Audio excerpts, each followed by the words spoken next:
Maratha reservation से मुतालिक supreme court ने हाल ही में एक अहम फैसला देते हुए मराठा रिजर्वेशन को मनसूख कर दिया है, जिसकी वजह से मराठा समाज की सारी उम्मीदों पर पानी फिर गया है। अदालत के फैसले की वजह से मराठा समाज में शदीद बरहमी के जज्बात पाए जाते हैं। ऐसे में अपोजिशन पार्टी बीजेपी ने इस मसले पर मराठा समाज में ये बात बिठाने की कोशिश कर रही है कि रियासती हुकूमत सुप्रीम कोर्ट में अपनी बात रखने में नाकाम रही है, जिसकी वजह से अदालत ने मराठा रिजर्वेशन को मनसूख किया है। अगर मराठा रिजर्वेशन के मसले पर तमाम कानूनी पहलुओं का ख्याल रखा जाता तो अदालत के फैसले को बदला जा सकता था। बीजेपी का ये दावा कैसे गलत है, इसको वाज़े करने के लिए कांग्रेस पार्टी की जानिब से इन दिनों रियासत गिर पैमाने पर मुहिम चलाई जा रही है। इस मुहिम के तहत कांग्रेस कायदीन रियासत के अलग अलग शहरों का दौरा कर रहे हैं। इसी सिलसिले में कांग्रेस पार्टी के रियासती तर्जुमान संजय लखे पाटिल ने नांदेड़ का दौरा किया। यहाँ उन्होंने प्रेस कॉन्फ्रेंस से खिताब के दौरान मराठा रिजर्वेशन के मसले पर रियासती हुकूमत की जानिब से की गई कोशिशों को उजागर किया। साथ ही बीजेपी की जानिब से मराठा रिजर्वेशन के बारे में कांग्रेस, शिवसेना और एनसीपी के इत्तेहाद वाली हुकूमत पर लगाए जा रहे इल्जामात के जवाब दिए और बीजेपी पर मराठा समाज को गुमराह करने का भी इल्जाम लगाया गया।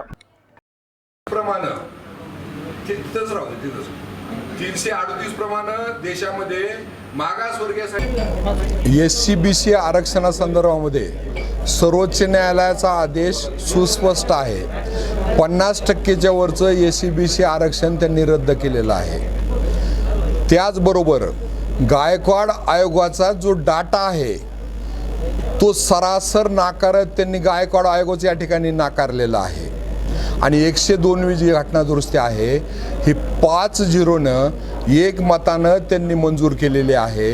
हे सगळं असताना राज्यातील भारतीय जनता पक्षाची नेते मंडळी जी घटना दुरुस्ती त्यांनीच केली ती वस्तुस्थिती लोकांना सांगण्यामध्ये त्यांना लाज वाटते, कारण 342A1 प्रमाणे आज देशामध्ये 26शी सिद्ध करण्यासाठी कुठलाही मागास प्रवर्ग राहिलेला नाही। मंडल कमिशननं ज्या ज्या प्रवर्गाला अधिकार दिले होते ते सगळे अधिकार 102व्या घटना दुरुस्तीनंतर काढून घेतलेत। सर्वोच्च न्यायालयानं आपल्या स्वतःला असलेल्या विशेष अधिकारामध्ये कलम 142 दरम्यानच्या काळात संरक्षण दिलंय आणि नॅशनल बॅकवर्ड क्लास कमिशनला आदेश दिलेत की 342A1 आणि 26C प्रमाणे तुम्ही देशभरातला मागास प्रवर्ग नव्याने ठरवा। आणि हे सगळं सोडून ही सगळं विसरून राज्यातील भाजप नेते, दोन्ही सन्माननीय विरोधी पक्ष नेते हे सर्रास खोटं बोलतायत।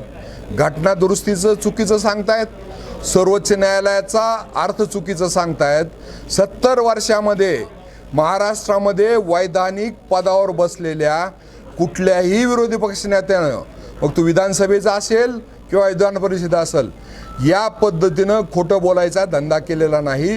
राजकारण केलं त्यांनी, पण घटनेचा चुकीचा अर्थ सांगितला नाही, सर्वोच्च न्यायालयाचा निकालाचा चुकीचा अर्थ सांगितला नाही आणि ते पाप देवेंद्र फडणवीस, चंद्रकांत पाटील, प्रवीण दरेकर आणि सगळी टीम करते।